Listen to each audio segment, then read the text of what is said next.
കാസർഗോഡ് ജില്ലാ കനിവ് palliative care സൊസൈറ്റിയുടെ 2025 വാർഷിക പൊതുയോഗം സമാപിച്ചു. കാഞ്ഞങ്ങാട് നഗരസഭ ടൗൺ ഹാളിൽ ചേർന്ന യോഗം തൃക്കരിപ്പൂർ MLA M. രാജഗോപാലൻ ഉദ്ഘാടനം ചെയ്തു. This news sponsored by Emmanuel Silks, Kanhangad, Kannur and Thrissur.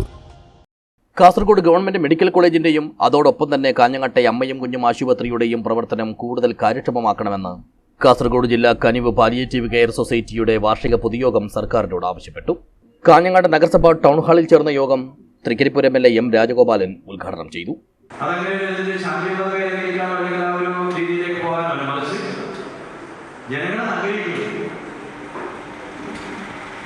പുതിയ ജീവിത ചുറ്റുപാടും പരിസരവും അവരുടെ മനോഭാവം ഉപകരിക്കും. അതെല്ലാമായി മുന്നോട്ട് പോകുമ്പോൾ ഒരസുഖം ബാധിച്ചാൽ ഒരു ഘട്ടം കഴിഞ്ഞാൽ നമ്മൾ തീർത്തും നിരാലംബരായി പോവുകയാണ്, അല്ലെങ്കിൽ വേണ്ടത്ര പരിചരണം ലഭ്യമാകാതെ പോവുകയാണ്. ആ ഘട്ടത്തിലാണ് അവരുടെ കൈപിടിച്ചു ചേർക്കാൻ, അവരെ സാന്ത്വന വ്യവസ്ഥയിൽ അവരെ ചേർത്ത് പിടിക്കാൻ ഉള്ള ഒരു സന്മനസ്സുള്ള ഇടപെടൽ നടത്തുക. ചടങ്ങിൽ കനിവിന്റെ ജില്ലാ ചെയർമാൻ KV കുഞ്ഞിരാമൻ അധ്യക്ഷനായി.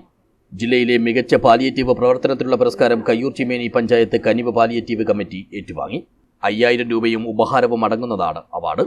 പാലിയേറ്റീവ് പരിചരണം എന്ന വിഷയത്തിൽ ജില്ലാ palliative coordinator Shiji Shekhar class എടുത്തു. AM Abdul Khader, K. Balakrishnan, P. Damodaran, M. Lathika എന്നിവർ സംസാരിച്ചു. സെക്രട്ടറി PP സുകുമാരൻ റിപ്പോർട്ടും ട്രഷറർ അബ്ദുൽ ഖാദർ വരവ് ചെലവ് കണക്കും അവതരിപ്പിച്ചു. സെക്രട്ടറി PP സുകുമാരൻ സ്വാഗതവും ജില്ലാ ഭരണസമിതി അംഗം പ്രിയേഷ് കാഞ്ഞങ്ങാട് നന്ദിയും പറഞ്ഞു.